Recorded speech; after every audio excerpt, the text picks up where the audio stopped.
Welcome back to the Introduction to Desmos series. I have a graph shown here, y equals 3x plus 6, and you can see the red line is that graph. And again, we can highlight it and we can see that it has a y-intercept of 0, 6 and an x-intercept of -2, 0. But I'm looking at my x-axis and it's going by 2's, and my y-axis is going by 2's.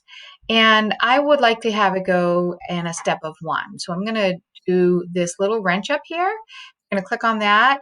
I'm going to say I want my x-axis to still go from -10 to 10, but I want its step to be 1.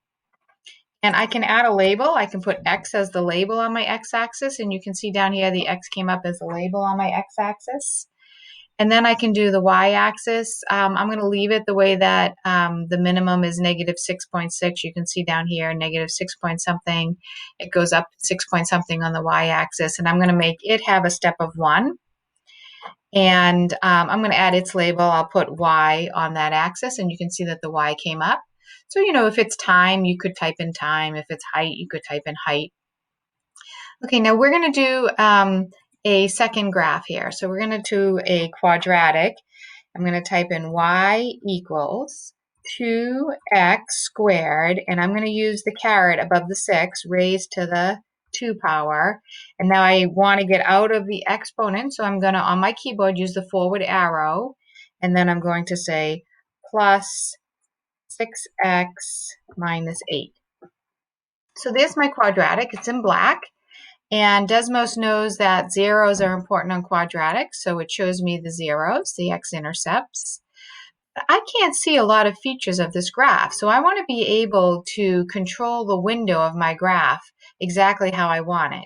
So the first thing is you can certainly pan around, so you can click on the graph anywhere and hold your mouse, and you can move. And so if I did that, I can move down, I can say, oh, look, here's the intersection point. That's an important point. So I could find the intersection point.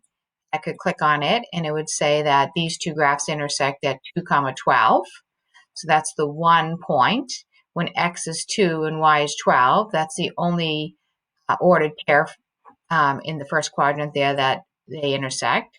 They also intersect down here at we'll click on that one, at -3.5 and -4.5.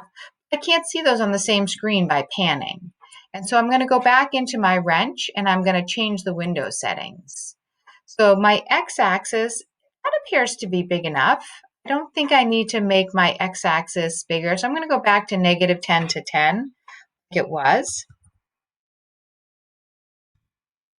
And then on my y-axis, I want to find vertex. I want to find the bottom. So I'm going to go -15. And I'm going to go up to +15. Now, I might not need that whole window, but it appears that that might have grabbed the whole window perfectly. I can see the vertex. I can see the intersection points.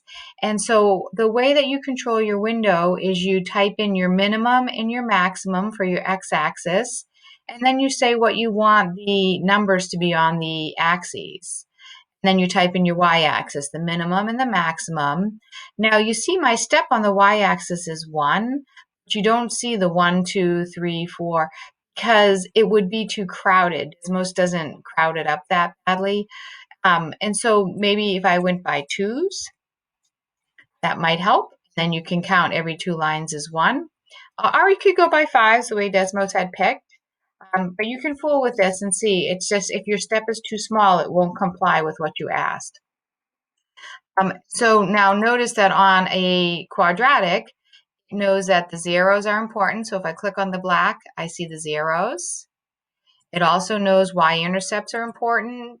It also knows that vertices are important. And so you can find all of those features very quickly on Desmos to check your work, check and see if you did something right, visualize what's going on. It also is going to give us the intersection points, which I pointed out earlier. And again, on the red line, it's going to give us the x and the y-intercepts of the red. Now, you might not need all of these points.